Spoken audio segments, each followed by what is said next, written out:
Should you water your plants in the winter? Yes or no? Let's talk about it.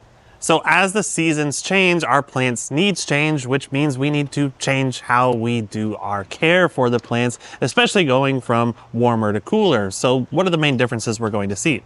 Now, first of all, when it comes to potted plants, yes, you absolutely still need to be watering those containers and potted plants because even though the weather's getting cooler, the days are getting shorter. Oftentimes, this is also associated with drier air and wind, and those conditions can really dry out the soil in a pot or container rather quickly. So make sure you are monitoring the soil moisture, and if it's starting to get really dry, go ahead and give them a good soak.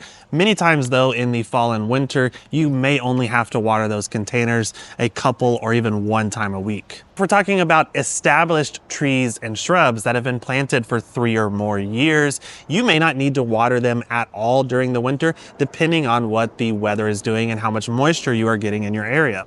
For newly planted trees and shrubs, however, you should really keep an eye on them. They probably will still need to be watered once a week or once every couple of weeks if you're not getting any rain. Now, if you have a sprinkler system that's going to be watering your landscape or lawn, I would just go ahead and turn that off now because most likely you've got it running once, twice, maybe even 3 times per week, and that is going to be excessive during the cooler months. You can always go in there and manually run all of your zones or select zones if you are going to have a prolonged dry period, like 2 to 3 weeks without any water.